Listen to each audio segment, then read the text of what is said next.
السلام علیکم ورحمۃ اللہ وبرکاتہ۔ آج بروز منگل 8 ذوالحجہ یوم الترویہ ہے۔ کل بروز بدھ یوم عرفہ 9 ذوالحجہ ہوگا۔ نندگرام 9 ذوالحجہ یوم عرفہ کے روزے کی بے شمار فضائل احادیث میں خاص طور پہ اس روزے کے وارد ہوئے ہیں۔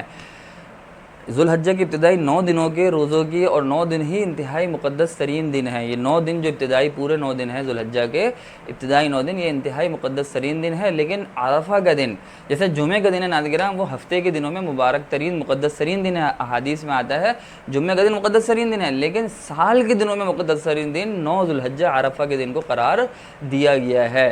ہفتے کے دنوں میں جمعے کا دن، لیکن سال کے دنوں میں 9 ذوالحجہ یوم عرفہ جو ہے، جو کل بروز بدھ پاکستان میں ہوگا، مقدس ترین ناظرین میں سال کا دن ہے۔ اس دن کے روزے کے بے شمار فضائل احادیث میں وارد ہوئے ہیں۔ ایک ویڈیو مستقل بھی ہم نے بنائی تھی جس میں ذوالحجہ کے فضائل وغیرہ کا ذکر کیا تھا، اس کا لنک ہم ڈسکرپشن میں بھی دے دیں گے، آئی بٹن میں بھی آ رہا ہوگا، اس کو بھی ملاحظہ فرما لیں۔ یہاں صرف اس یاد دہانی مقصود ہے کہ 9 ذوالحجہ کے روزے کا کل کے ہم اہتمام کریں۔ اس کے فضائل، اس کے مناقب، اس کا ثواب ماشاءاللہ سے بہت زیادہ ہے، اللہ تعالیٰ کی طرف سے دین ہے، تو اس کو حاصل کیا جائے۔ ایک حدیث ہے، مشہور ترین حدیث ہے 9 ذوالحجہ کے روزے سے متعلق، پہلے میں آپ کے سامنے وہ ذکر کر دیتا ہوں، آپ ملاحظہ فرما لیں۔ ابو داؤد اور مسلم شریف کی حدیث ہے، صیام یوم عرفہ انی احتسب علی اللہ یکفر السنۃ التی قبلہ والسنۃ التی بعدہ۔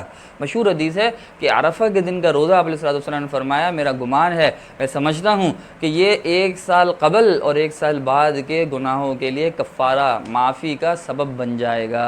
عرفہ کے دن کا روزہ 2 سال کے گناہوں کا ناظرین، ایک پچھلا ایک اگلے سال کے گناہوں کے لیے، پچھلے کا بھی اگلے کا بھی۔ تو ناظرین معلوم تو ایسا ہوتا ہے کہ یہ ایک سال مثال کے طور پہ بیان کیا، یعنی پچھلے اور اگلے تمام گناہ اس ایک روزے کی وجہ سے معاف ہو جاتے ہیں، لہذا اس روزے کا اہتمام کیا جائے۔ ان 9 دنوں کے میں نے بتایا الگ ہی فضائل ہیں، اس میں یہ 90 دن جو 9 ذوالحجہ کا دن ہے، اس کے بے شمار فضائل احادیث میں وارد ہوئے ہیں۔ اس کے روزے کا جو کل بروز بدھ ہے، اس کا اہتمام کریں۔ اللہ تعالی ہمارے روزوں کو، ہماری عبادتوں کو اور ہماری قربانی کو قبول فرمائے۔